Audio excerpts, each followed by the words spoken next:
कविता का शीर्षक है चूड़ियां जो तोड़ दी गई।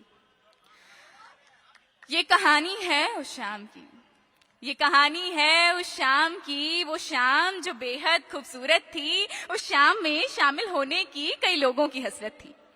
तारों से आसमान सजा था, तारों से आसमान सजा था, इस और एक लाल सा मंडप सजा था। हर उस ओर से एक आफरी सी गुड़िया, उस ओर से एक आफरी सी गुड़िया उस मंडप से आंखें मिलाकर पूछ रही थी कि ये मंडप मुझे किसी बंधन में बांधने वाला तो होता कौन है, वो भी क्या हाफिजा छा। लेकिन वो जानती थी कि आज इन तारों की छांव में इस मंडप के तले उसे एक बंधन में बांध दिया जाएगा। उसने गुड्डे गुड्डियों की शादियां तो बहुत कराई हैं बचपन में, मगर आज जिसको उसने कभी देखा भी नहीं, उस गुड्डे का करार किया जाएगा। लेकिन उस तारों की छांव में, उन तारों की छांव में, उस शाम में, उस दिन कुछ कमाल हुआ। मैं कहूं तो क्या कहूं, मानो बस बवाल हुआ।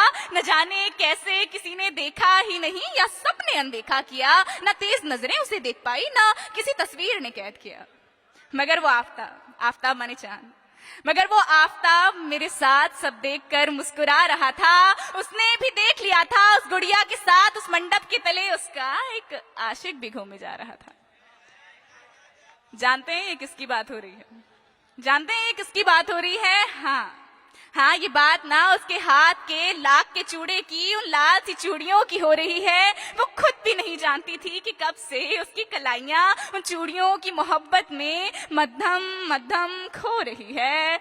मगर वो आफताब उसने मुझे बता दिया था कि ये कहानी तो तब ही शुरू हो गई थी जब वो गुड़िया सिर्फ 5 साल की थी। उसकी कलाइयों से कोई चूड़ियां दूर कर दे, किसी की क्या मजाल थी।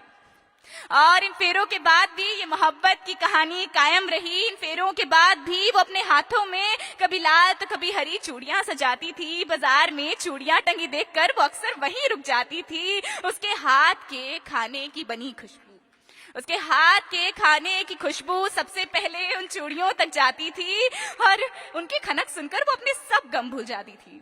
उसका दिन बिना चूड़ियों के शुरू नहीं होता था, बिना चूड़ियों के उसकी रात नहीं आती थी। श्रृंगार में बिंदिया से पहले भी उसके लिए ये चूड़ियां ही आती थी। मैंने उन कलाइयों की चूड़ियों से नजाकत देखी, मैंने उन चूड़ियों की कलाइयों से कुर्बत देखी। मगर इस कहानी का अंत आया, वो गुड्डा टूट गया तो जमाने ने कहा कि चूड़ियां भी तोड़ी जाएंगी, मौत मोहब्बत की होगी, नहीं कोई रूड़ियां तोड़ी जाएंगी। उस दिन मेरे दिल ने कई धड़कनों को खोया था। उन चूड़ियों के टूटने पर वो खुदा भी रोया था। मेरे मन में सवालों का बवंडर था। ये बंधनों की किताब लिखने वाला भला कौन सिकंदर था? किसी के जाने पर मुझसे मेरा श्रृंगार, मेरी चूड़ियां छीन ली जाएंगी। मेरी कहानी का अंत लिखने वाला ये कोई और कौन था? तब सवाल था कि मेरा श्रृंगार मेरा होकर भी मेरा कहने में क्यों नहीं आता? उस गुड़िया के टूट जाने पर उस गुड्डे से कुछ क्यों नहीं लिया जाता? तब आफताब मुस्कुराया। उसने बताया कि घुमाओ नजरें, देखो अपने चारों ओर। किस गुड्डे को बंधन में बांधा गया है, किस गुड्डे को चूड़ियां पहनाई गई है, किस गुड्डे के गले में मंगलसूत्र टांगा गया है।